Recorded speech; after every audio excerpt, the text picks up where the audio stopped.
Hello and welcome. My name is Carol Carter and I am the founder and CEO of Global Minded. We are dedicated to creating a capable, diverse talent pipeline to get more women, people of color, underrepresented talent, and also poverty affected students and graduates into the education, economic mobility, and leadership pipeline. And we do that in a number of different ways. We do that through these monthly equity events, which we're really thrilled that you're joining us today for the STEM equity team. We have one in health, we have one in higher ed, we have one in K-12, and also we have some technology sessions as well. So those are free, they're open to the public, and we encourage you to share these sessions and these links with colleagues at your institution or at your place of work if you're with a business.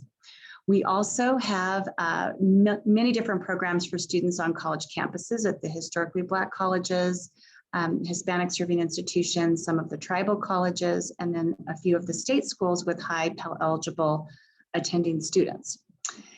And we also have a big conference. It's next June, 22nd, 23rd, 24th. The call for proposals is open right now. So we hope you'll join us for that.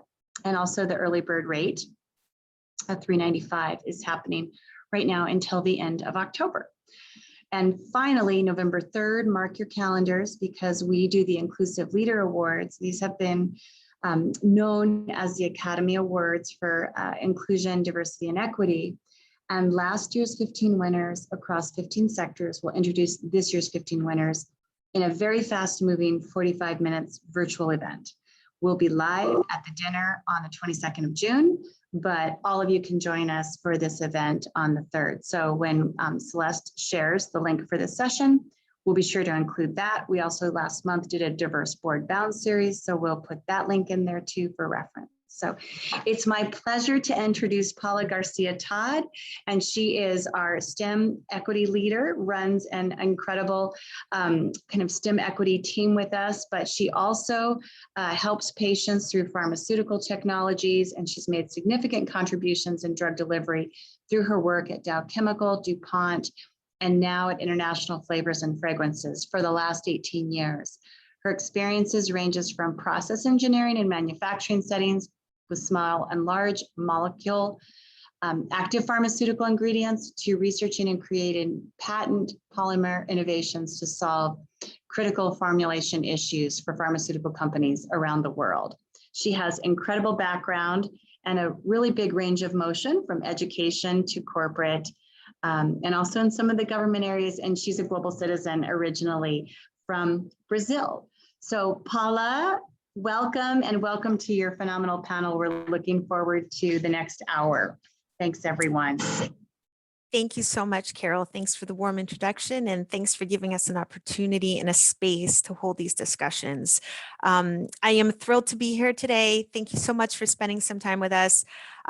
We have an incredible panel today, and we're going to talk a little bit about STEM identity, and in particular, how can we improve STEM identities in underrepresented students? I'm going to let the panelists introduce themselves, give you a little bit about their background, but I'm sure you'll see that we have a wide variety of backgrounds and experiences, and I think we can all learn a lot from each other today. Dr. Jolly, I'll let you go first. Oh, you're on mute. Most common phrase in my programs. Well, thank you. I'm Dr. Eric Jolly. I'm president and CEO of the St. Paul in Minnesota Foundation, one of the state's largest foundations, one of the nation's largest community foundations. I'm better known in STEM for my work on panels and chairing panels for the National Academies of Sciences and Engineering. As a former director of a large research museum in Minnesota, and also as the Senior Scientist for Education Development Center and doing curriculum development in science, education, technology. Thank you so much. And Dr. Jolly and I also sit in a committee together through the National Academy of Engineering. It's a pleasure working with you. Rob, you're up next. Hello, everyone. I'm Rob Koch. I today work at S&P Global.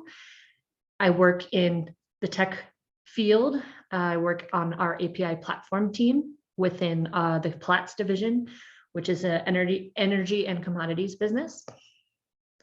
I graduated from Gallaudet University in Washington, D.C. Gallaudet is the only liberal arts school in the world that is fully deaf.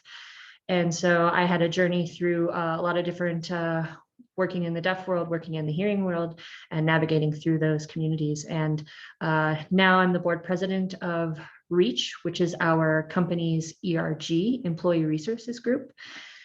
And I've been the president for about a year now. So thank you for inviting me. And hello, everyone.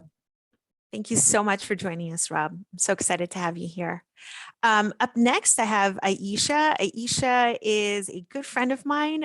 We've known each other for the last couple of years. We've done a lot of outreach together. I'll let you introduce yourself. Sure. Thanks so much, Paula.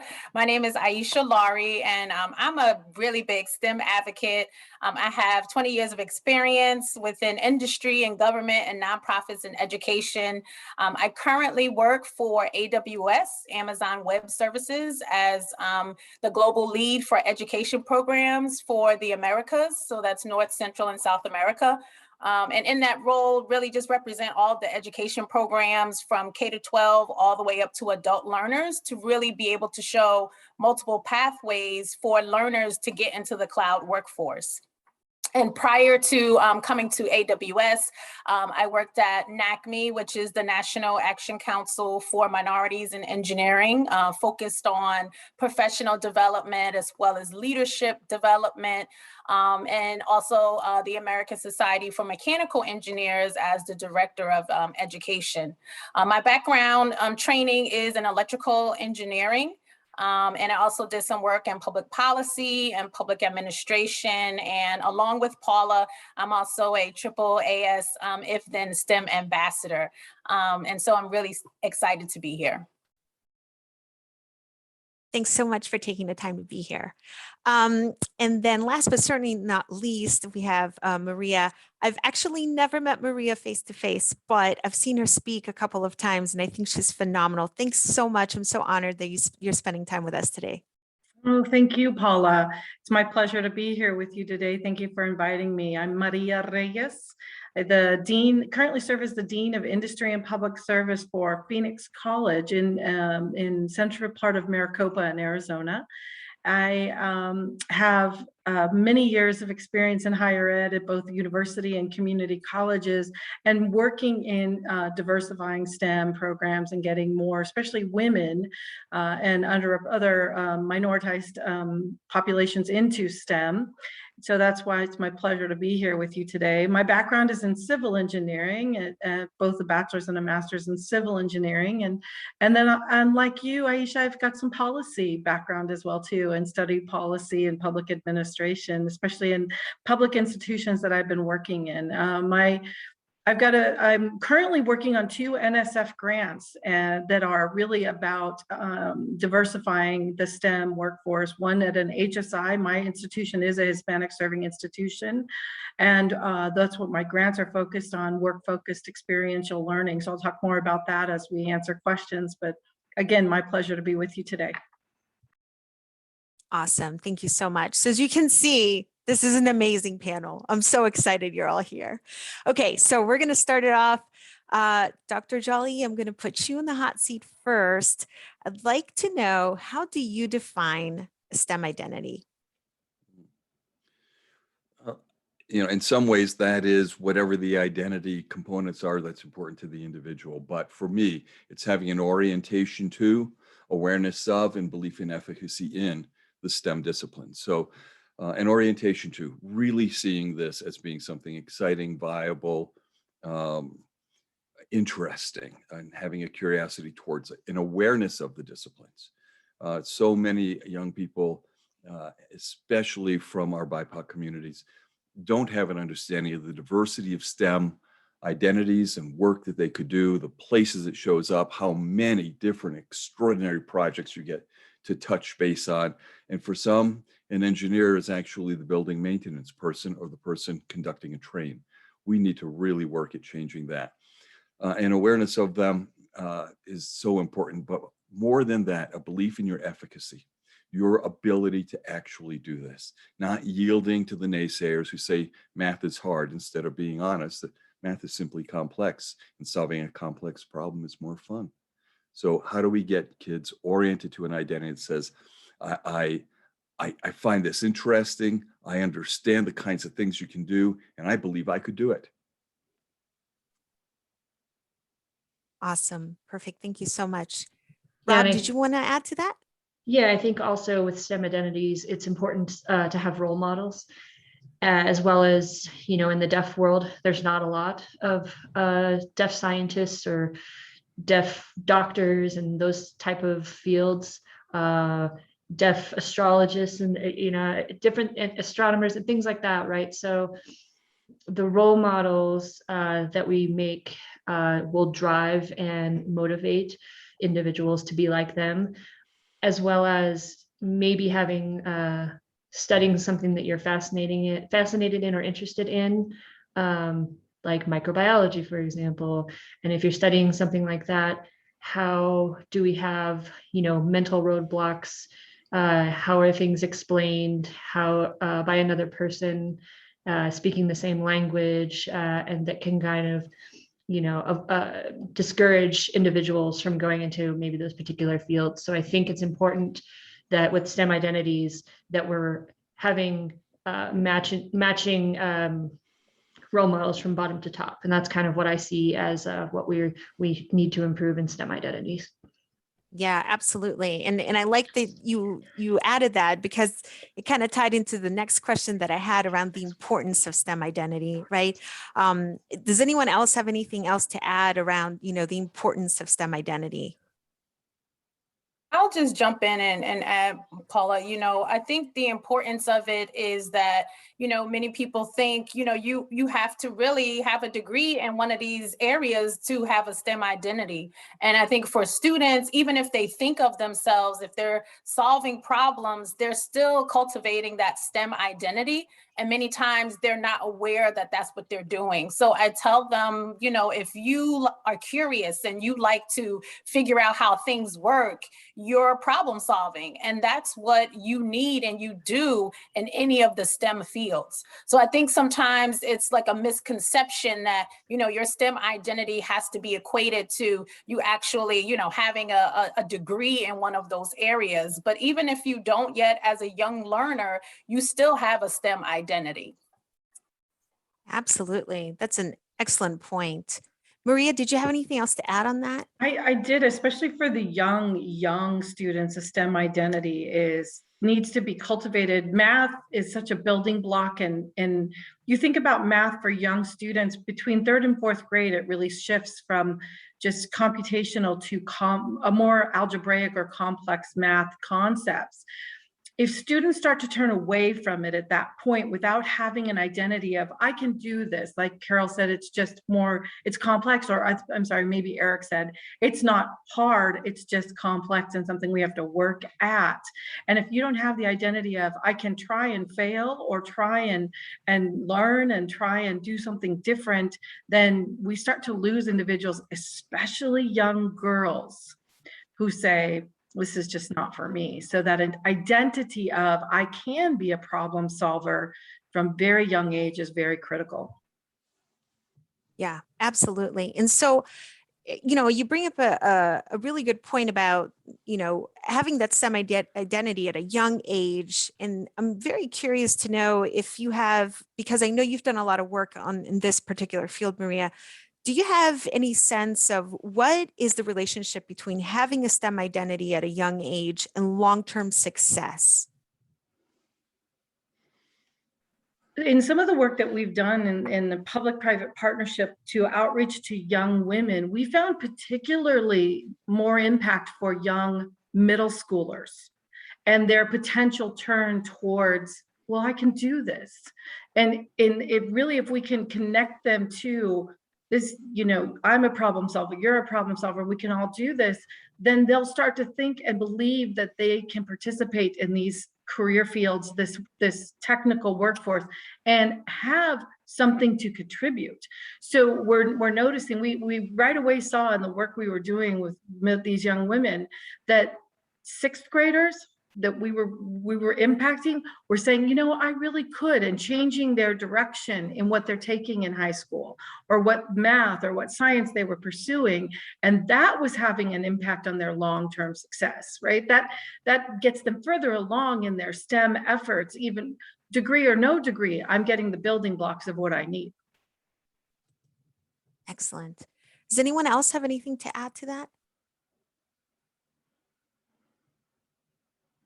No? All right, perfect. You know what? I'll just add one other thing, that this is just another way to be inclusive. Like, I was an English literature major, but I love, you know, science and art and all the things that make up STEAM. And I think to be inclusive, you want to just, you know, say everyone can love and participate in the STEM fields. And we just need to be a little bit more broad about how we invite more people to the table who would have an interest, but maybe they didn't have the exposure when they were 4 or 5 years old that maybe other people did. So I just think that's another way we can be inclusive and broaden our circles. Yeah, absolutely. That's a really great point, Carol. I'm glad that you brought that up, because, you know, along with having the identity, many people forget that A in STEAM, right? They forget that, you know, even when you're working on projects and being involved, you know, the creativity part is there. When you're making a product and you're going through the engineer design process, you have to be creative. And that part often does not get, you know, brought out as much as it really should. And then I think the other point too is that to have a STEM identity, not only do people think you need to have a degree in order to claim that, but they also think you have to be like a genius. So it's like, oh, you must have a really IQ to have this identity. So I think that, you know, we really need to do more to show, especially the younger learners, like Maria talked about, you know, what are some of the myths about some of these identities, and that they have them. That, you know, you don't have to be a straight A student in math and science to have a STEM identity. I just want to absolutely endorse what Aisha has just said. Decades ago, I was keynoting the National Council of Teachers of Mathematics, and as I walked on stage, I asked, you know, we talked about it. I got a great introduction. They made me seem better educated in math than I was. So I said, who here is a mathematician? Now, remember, I was at the National Council of Teachers of Mathematics. Fewer than a third raised their hands. They were math teachers, but they didn't think of themselves as mathematicians. And so I exhorted them, I asked them, please, and we got up to a half of them. And then I read the definition from Webster's. A mathematician is anyone who uses math to solve a problem. Every one of our children, every one of their parents, every one of us is a mathematician. Some of us have much greater facility with mathematics than others. That's the goal. That's the fun. But math is, as I thought, hi, Angie DeHart. It's great to see you. The math is the ultimate way of showing you're a problem solver. And we need to remove that math barrier that blocks our kids from a STEM identity. If you think about it, unless you go to a private school, well, the only course in problem solving in most of American education is algebra, where you take a complex problem, break it into component parts, solve for the parts, and then aggregate it to the sum of a solution.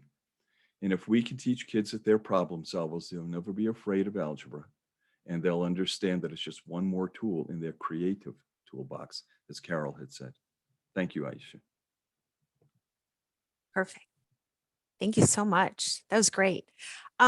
Okay, so this is a question that I really want to hear from all of the panelists on, because we all have our own experiences and we all have our own diversity that we bring to the table on this. But I'd love to know from you, why do underrepresented students struggle with finding a STEM identity? What are the specific challenges that you think they face? Someone's already said it, and I think it was Rob, is role models, right? And the role models are just crucial to someone believing that this is something they can participate in. Or like Eric is saying, if we define it as I'm a problem solver regardless of what I'm doing, then others will believe that they're a part of that as well too. I think Rob wanted to jump in as well. Yeah, what I'd like to add is connecting with the problem solving and moving that forward. As a deaf person, many times we don't have access to appropriate communication or the appropriate information. And I do remember a while back when I was in Gallaudet and graduating in economics as my major. Now I'm in a heavily tech software development type of team. How did I get from there to there, right? Many online resources weren't accessible. And I struggled a lot with trying to figure things out on my own and how to, experience things basically through trial and error. And that became part of my, I guess, identity in that way, right? And contributing that to the community and the tech community and then the tech world, whatever you'd like to call it, within my company, for example. Things that I've learned might be different approach-wise than others.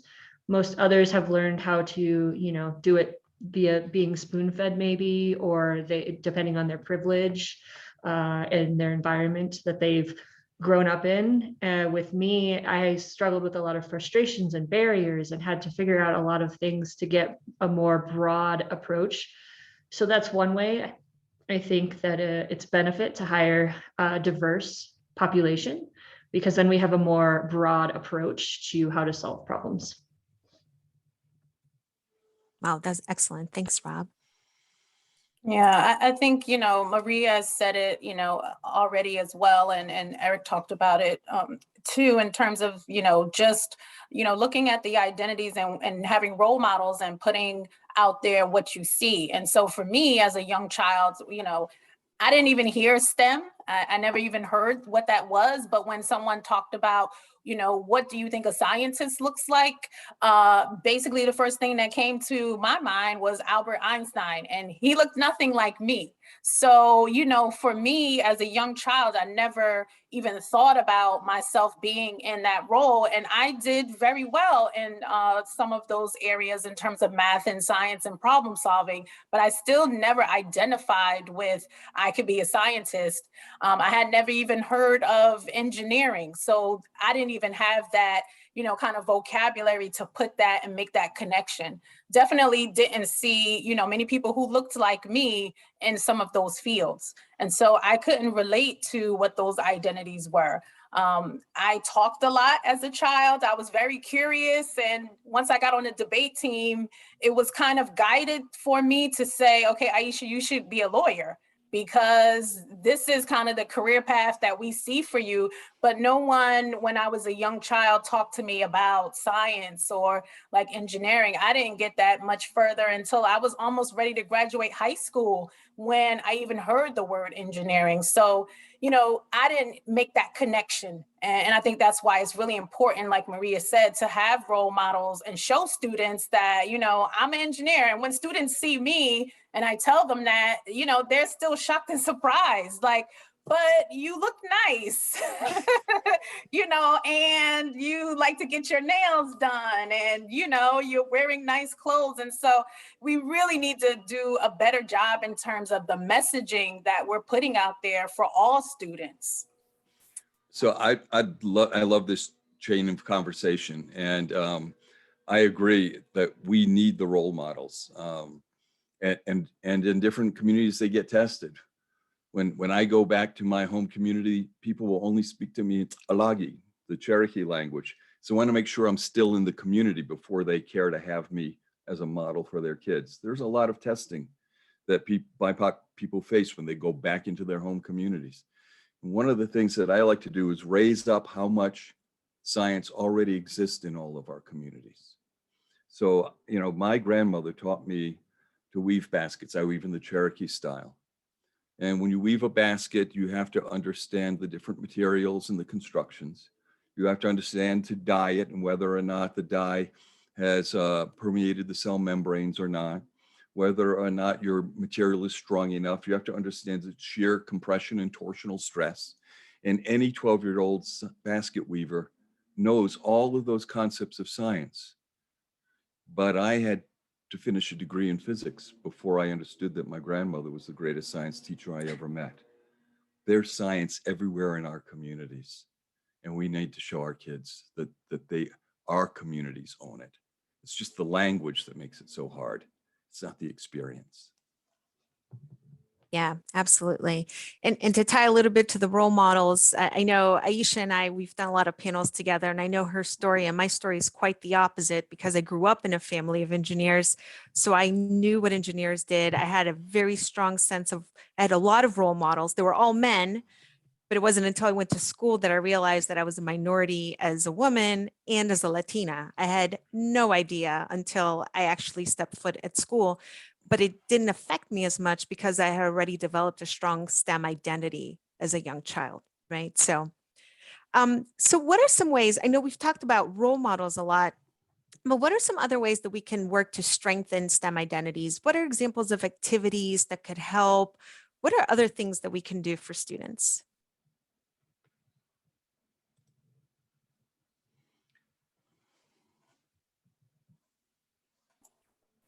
I'll just jump in and say I love the example that Eric just gave about the basket. I think that that is like just so awesome, and bringing that into your identity and showing them that science and engineering, all of STEM is around you every day. And I think that when you're able to do that, coupled with showing role models, that is a great, awareness and just marketing and messaging piece to be able to bring to students. What I think that we don't do enough of is, talking more about just identities as a whole, even apart from STEM, to show them, to really show up as yourself. And your full identity. I know I struggled with that a lot, as a young engineer going into industry. I was told really even by like my mother and the family, like you have to have every hair in place. Like, so my hair was always straight. Because I was always the youngest by like 20, 30 years, sometimes I wore a suit every day just so that I could look professional. And so I think these are some of the things, to really talk about. So, when I go talk to students, I don't wear a suit, right? I have, my kids are in high school now. So I ask them about, how I should communicate with, students when I'm talking to them. And I think that that is really important, being able to meet them where they are is really big, and being able to bring in activities that they can relate to. So as an electrical engineer, sometimes I talk to them about acoustics, and I will relate it to music, and them just being able to make the connection to the word acoustics and sound. They hear sound all the time, but they don't understand acoustics, and they think it's a scary word. But when I make that connection for them and talk to them about music, and, when singers go into a soundproof booth, they're able to understand. So the more we can relate activities to things that they know and relate to, and also showing up as themselves, like I show up with my natural curly hair, and it's okay. And it's all right to be able to do that. That's really important.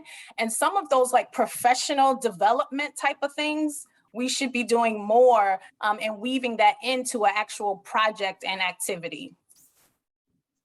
Thank you for that. Rob, were you going to say something as well?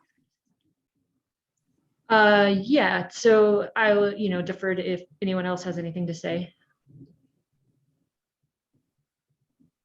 I have been working with a public-private partnership with Intel Corporation here in Arizona to develop a program called Hermanas Diseña tu Futuro, which is a outreach to the middle school and high school Latinas, all women, actually it's all females, to really bring students in to do a couple of things. And first of all, to put them in a professional development opportunity, like a conference, like we sometimes attend. If you've attended something where you've got a resource fair and you go and you hear sessions, and sometimes we incorporate hands-on STEM activities that are done in teams, in the labs, at my college, and with our faculty, male, female faculty, to say, this is what being in a college looks like. This is what being in a college STEM classroom looks like. And this is what our faculty do, and this is who they are, and really demystify the whole aspect of what does it mean to study STEM or to pursue the post high school studies in that area, especially at a community college. We provide role models and we provide resources, and we have an educational resource fair where students can go and meet advisors, FAFSA, get financial aid, talk to individuals about, well, what does it mean to be a full-time student, a part-time student? And we provide all of that during a day-long activity at this conference. And it translates as Sisters, Design Your Future. And it really is a call to action to young women to say, this is in your hands. Come and get these resources, find these role models, come and get this networking or social capital. And so that if you need someone, you can call someone at the college, or you can come and back and visit the college. And studies have shown, especially for minoritized individuals or populations, the more often we can get them on my campus or at a campus and their family members, the more likely we are to have them eventually pursue higher education or STEM fields, especially in STEM fields, because we want to give them that opportunity to really see what it's like to be studying in math or studying in science. And the other area I want to talk about is work-based experience, but I'll save that after Rob.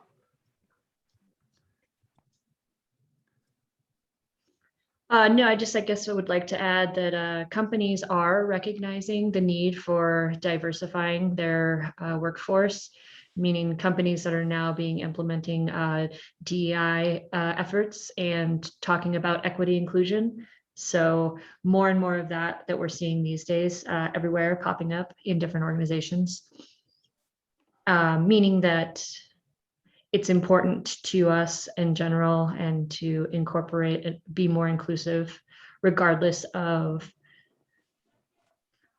what people have in mind. So.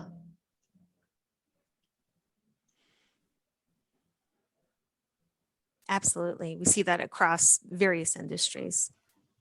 Dr. Jolly, this question is for you because I know we've gotten a chance to talk a little bit about different outreach programs and things of that nature. And I've heard you say this before, like the elements that you've seen that are critical in some of these programs to be successful. I know you've talked a little bit about kind of like these three main areas that you think are really important. Can you tell us a little bit about that? So I was asked to do research a while ago on what works and what doesn't in STEM education. And the fascinating thing was we learned of many things that worked, but didn't seem to replicate well. And as we began to look at what worked, Patricia Campbell and myself identified three core areas where many of these, that could classify many of the types of interventions that were being tried in the STEM disciplines to increase participation. One of them we've been talking about is STEM identity, right? Which we would call engagement. If a child has engagement and identity, if they feel this is something they could do, that's the first step, but it is not enough. The second is capacity. If you don't give the students through their education the requisite knowledge and skills to advance to ever more rigorous disciplinary knowledge, they're not going to succeed in achieving that STEM identity that we're exciting them about. We have a responsibility to give them the quality education that they can work with. If you don't pass Algebra 1, you're not going to pass calculus. And we need to stop making this a time test and work on making it a knowledge acquisition endeavor. Simply getting those problem-solving skills down. So you need engagement, but if you have kids who are engaged and they don't get the capacity, they're not going to move on. But if you get kids engaged and they work hard and they gain that capacity, but the system and the players in the system don't give them continuity, much of what Maria was talking about, then they're not going to succeed. What is continuity? It's having the systemic supports to move from one area to another. It means that if your school doesn't offer AP calculus, you probably can't complete an engineering degree in the 4 years for which you'll have financial aid. It's just nearly impossible. But schools in rural America, schools who are doing technology education through the internet where there's no broadband access, they're failing at this. If we don't have a knowledgeable and caring adult to help the child navigate the system, if the school counselors don't give them, every student, the capacity, the training they need, the knowledge, you have to get a letter of recommendation. You should get engaged in these activities in schools. If somebody doesn't help a child who may be first generation college student gain the continuity, they won't get it. And what we found in our research was when one of these things worked as an intervention is because the other two things existed already naturally in the child's environment. But while we can't do it all, we have to see that it all gets done and assure that the engagement, the capacity, and the continuity can be found at the granular level of each individual child. When we do that, when we care enough to talk to our children and not only encourage them, not only tutor them, but guide them towards a path to success, walk them on a college campus, help them get their letters of reference, and help their parents understand what world is open to them when they succeed in STEM. Thank you so much for that. I love the way you break that down. To me, it makes it actionable and manageable and ways that we can really look at how programs are set up and how we can improve them. I really love that. Thank you. So I know we've gotten a chance to talk about some programs that we know that have been successful, either in education or at a corporate setting, what ERGs are doing. I'd love to know if any of you have examples of some strategies that you have seen fail. Some programs that haven't worked as well, you know, and I'm just curious because I think sometimes we don't take enough time to kind of learn from things that don't work as well as we expect them to. Does anyone have any examples like that? I have one example. So within, you mentioned the ERGs, I am the president of Reach and S&P, and we're working on a diversity hiring program. And it's very difficult to get that going because people already have their bias in place. They've made a decision or they envision kind of what kind of person should be applying for a particular position.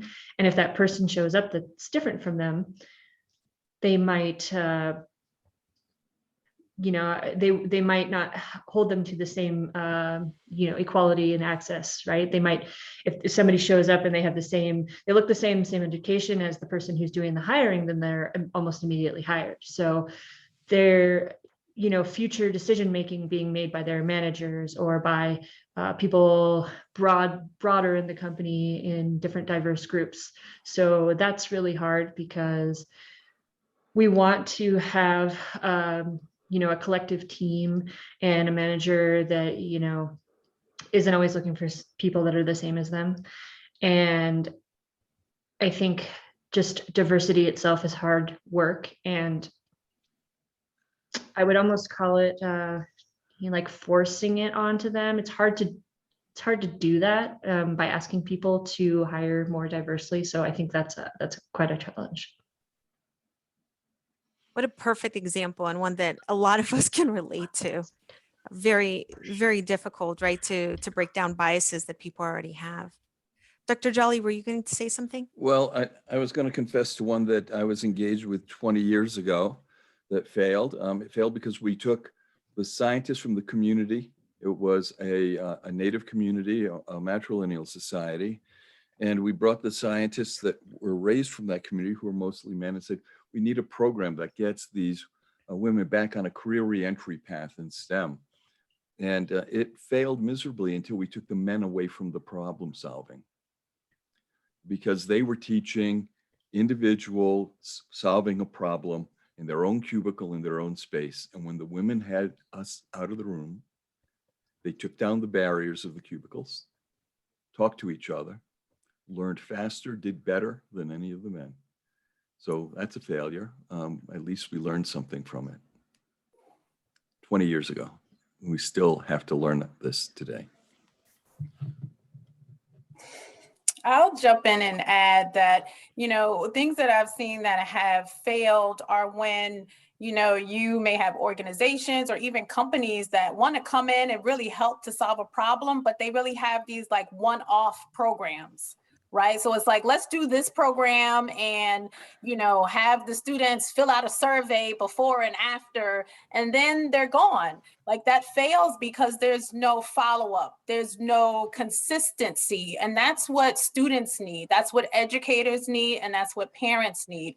So, if you have a program and you want to put it in place, there should really be consistency. There should be that follow-up. And that's what I've seen fail. And coupled with that, I've seen programs also fail when you try to take something global. What works in the US does not work in the UK, does not work in Africa, does not work, so people are like, oh, this was great. This did excellent here. We're going to just take this, and they don't spend time to really understand, maybe the cultural differences or, even what the differences are in other countries. And I've seen those things fail. Yeah, that's a great thing that I've talked to a lot of educators who say, maybe companies have a STEM outreach program, but it's almost like a cookie cutter program. And then they just come in and implement this thing that doesn't fit with the curriculum, doesn't fit with anything that the students are learning in the classroom, right? So if there's no real connection there, it just doesn't work very well. Okay, perfect. So a heads up to the audience, I have just a couple more questions, and then we would love to take any questions from the audience. You can just pop them into the Q&A, and we'd love to hear any questions that you may have.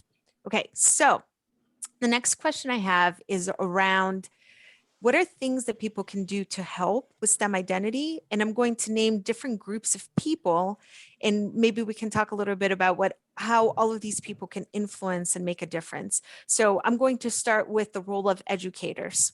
So what is the role of educators in helping students find their STEM identities? Well, I think the part of that is about bringing in the examples and always encouraging students to search out that identity through whatever they're doing in class, whether it's co-curricular or in the class. And for community college educators, we're really focused on how can we get students involved in undergraduate research while they're in a community college, work-based experience. I think it's our job to connect what they're doing in class to what they eventually want to do in the workforce, even if they haven't defined that for themselves. How can we expose them to those opportunities early and often?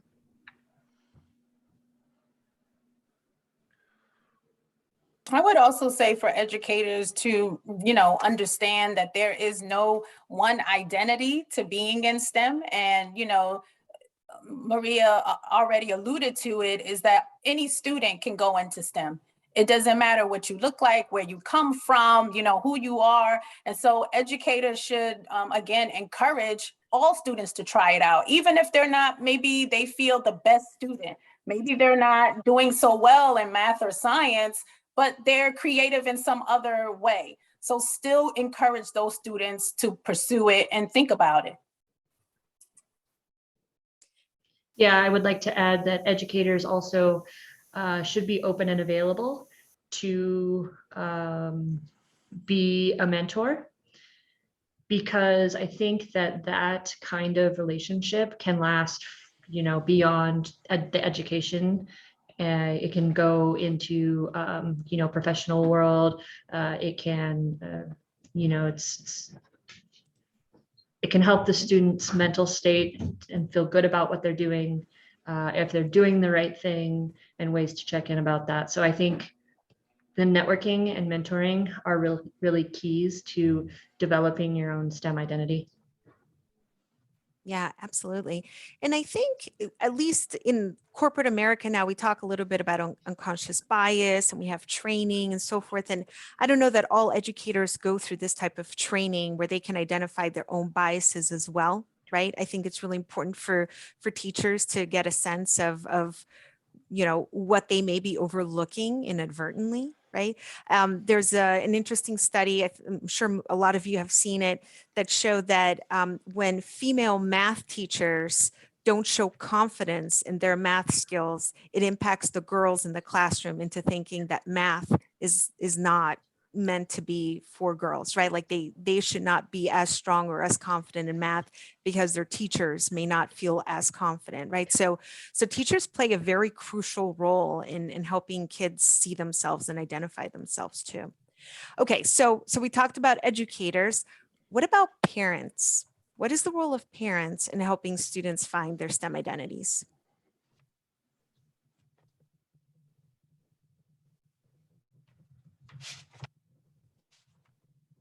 I could answer if no one else has any input. Parents sometimes, well, first generation college students, parents aren't as invested in education as maybe their child is. And it can be difficult to see more of that encouragement and the value in education compared to parents who already have college experience, any type of degree.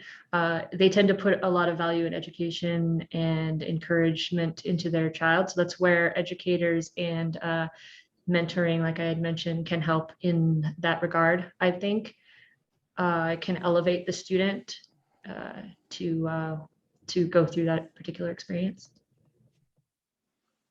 I have 75% first gen students at my college. I also have 79% of my students working. So that means almost all of them are part-time. And I found that first gen students, their parents, it can also be a fear of the unknown. You know, I don't know the world of education. I don't know the vocabulary that educators and academicians use, and even with my children, I'll sit there. Sometimes I'll tell my children, you need to talk to your faculty member, get a withdrawal, or find this or do this. And they said, I don't understand all of that. And I said, and imagine if I didn't understand all of that, where would you be? Because I have one child who's studying what we can do in engineering education. And I said, think about that when you're working with students. You've got me to come and talk to, and I'm a second generation student. So that right in there, it demonstrates that resource is there because I can do that. But I think about my students that are first gen that don't even have someone that can talk to, which is why these outreach opportunities to bring students on campus or to get them to the workplace, to demystify these places or provide that social capital, I think is so important. And I think if parents can support that, I took my second child to ASU. I was working at Arizona State University. I took him on campus because I had to go get something for my office. Skipping through campus, he's 5, And I said to him, are you going to come to ASU someday? Thinking, oh, it's this mystical place, right? And he said, I've already been here. I've already been here, like done that. And I thought, my goodness, if I could hand that to every student, every first generation, and he's not, but every first generation student of, I've already been here. And that's what I talk about with hermanas as well. If parents can just help us if we can help get them by bus or drop them or encourage students to get to these places that they dream of being or don't know anything about, whether it's school or workplace or someplace, that they think, oh, maybe I could be a scientist. Let me go see that lab. And I know parents are, especially first gen, working and can't always help, but just encouraging students, get on that bus, because there's a lot of K through 12 educators that are providing tremendous opportunity and exposure. Get to that field trip. If parents can encourage and be just that push behind that would provide a lot. Yeah, Maria, that is so true. Just to be able to be a support system. My mother can't tell you to this day what it is that I did research on and studied. And sometimes she mixes up and tells people, yeah, my daughter's a mechanical, I think, or civil, or, I'm like, mommy, electrical. She's like, yeah, one of those engineering.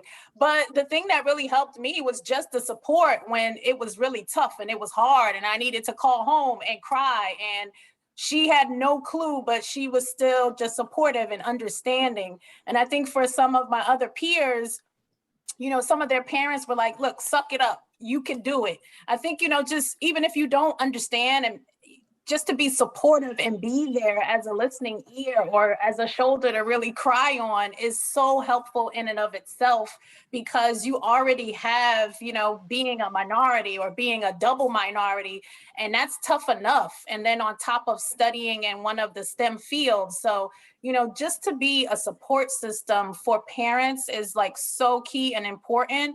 And that's something that, you know, they can really do. And it's really helpful to their student or their child. We also have to really implore our after-school, out-of-school programs to reach out and connect with parents from these communities. In a recent study at the National Academy of Sciences, the power of after-school, out-of-school programs is amazing for turning students on to STEM identities. But these programs are far more prevalent, focused, and accessible in particularly white suburban areas. And we need to get the programs to reach out and walk out of their comfort zone and into our communities.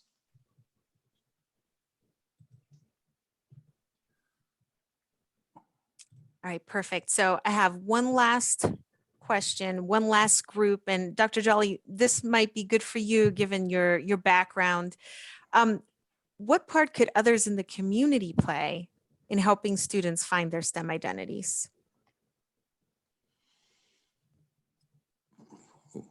Not sure that I'm the perfect one for that, but I think we need to look at. Did you run a museum at some point? I did run a museum. We ran one of the largest museums, and we did things, for example, like a traveling exhibit on race called Race, Are We So Different? That was in the 51 largest cities in America. We showed that science is important to conversations, to community building.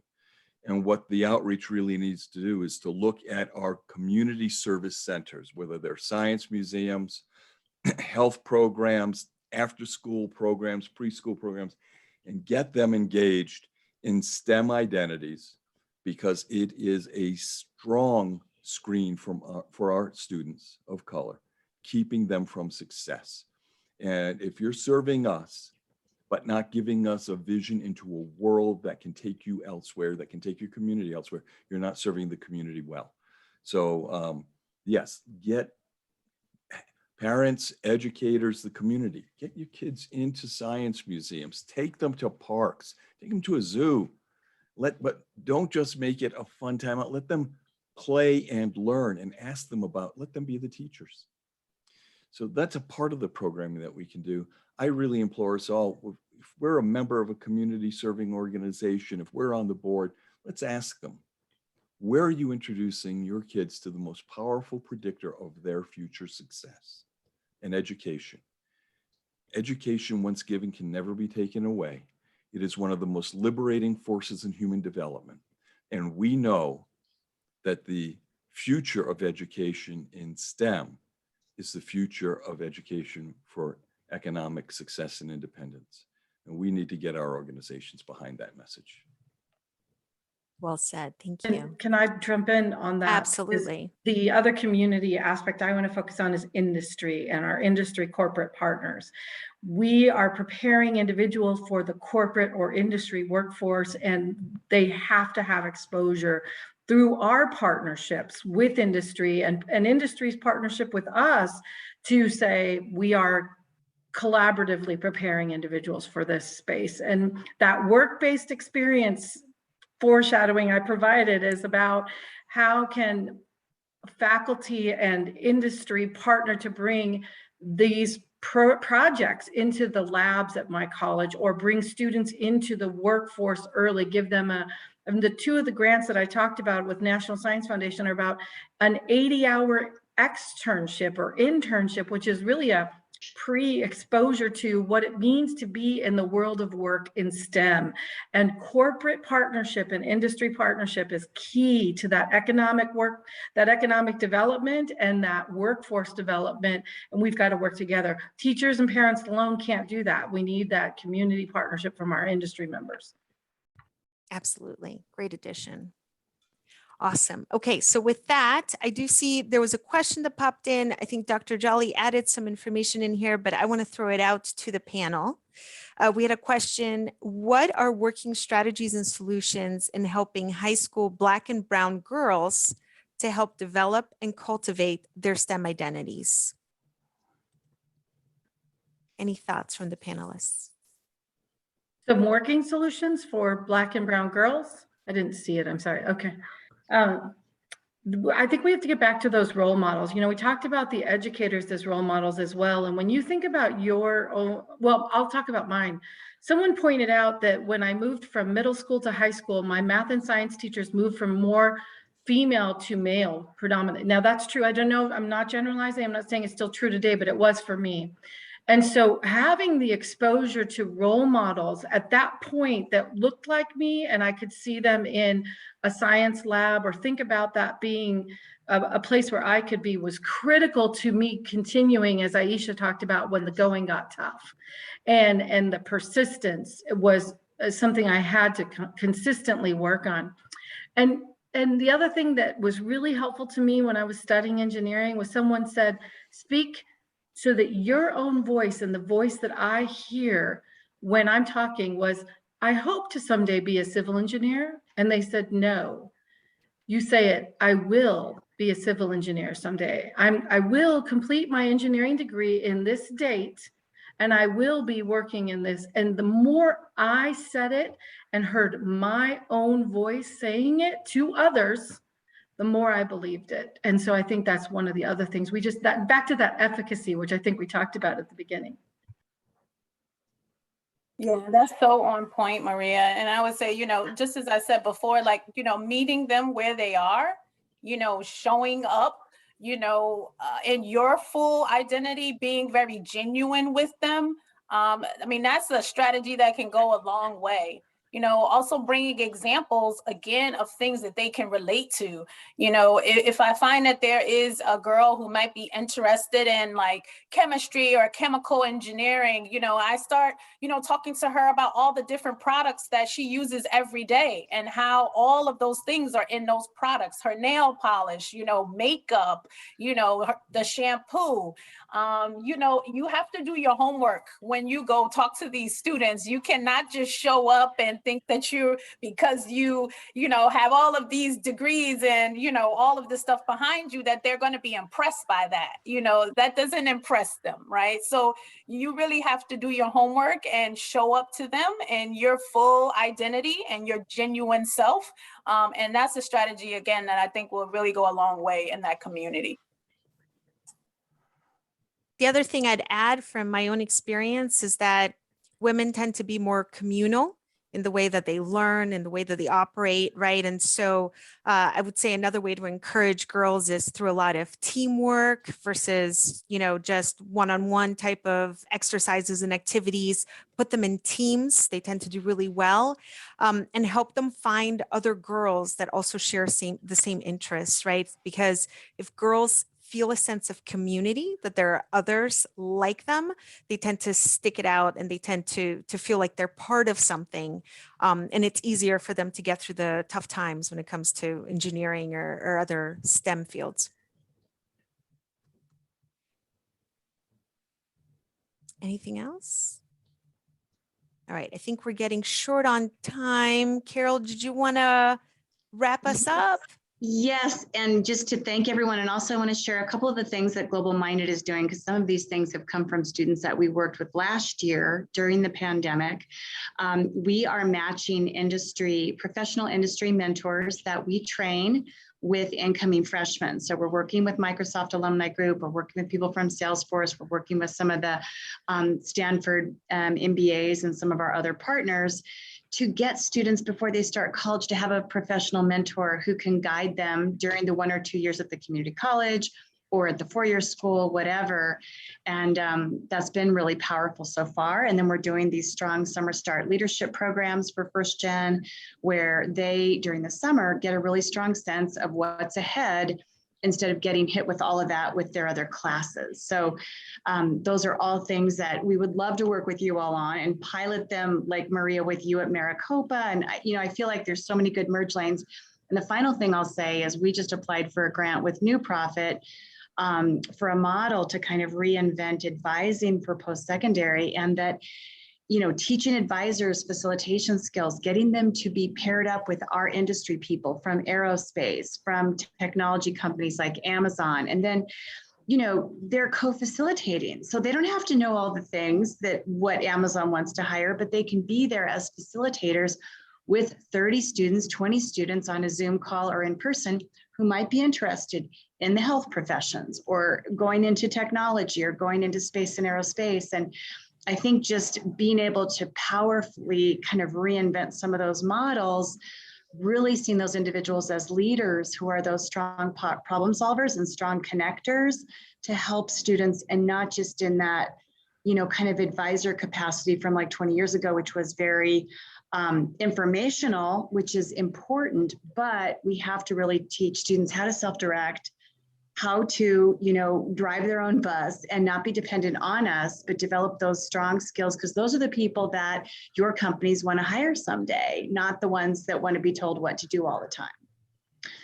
So anyway, just to kind of pull that in, and I just hope all of you will join. Paula and Rob is here in Denver, but I hope Amelia as well, that you'll all come in June and that we can maybe do a pre-conference on what are new and innovative ways that we can really transform STEM? Because I think it takes all these divergent thinkers to look at all the pieces, all the threads holistically of how students experience things. So thanks to everybody. We will send all the attendees a link to this session. We ask that you all share it with your networks to like 10 of your most inclusive leaders. And then we'll also send you a link to our November 3rd Inclusive Leader Awards. And I'll tell you, it's 45 minutes.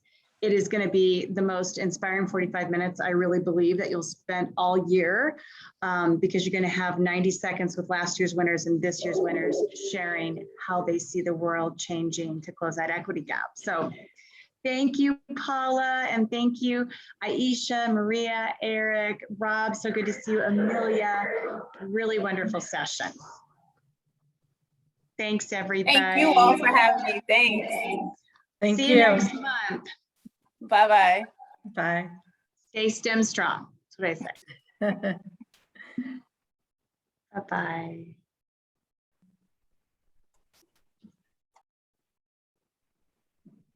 Thanks, guys. That was a great panel. Rob, you are just a rock star.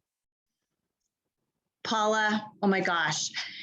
This is where I just feel like we can actually really identify some killer things with these people, because like we just applied for this, this grant, and I'm like, oh my gosh, all these ways that these people could have so much more influence than just, let's look at your courses you're taking, Absolutely. and because this whole thing of students exploring is also really key. We have to have more of a way for high school, college students to do that. So, all right, Celeste is telling me we have another thing. Another Zoom. All right, thanks, Carol. We're Take zooming care. from one Zoom to the next. Okay, Paula, we'll brainstorm about next month and let me know how Sounds I can good. help. Okay, All thanks everybody else for joining. Bye. Bye.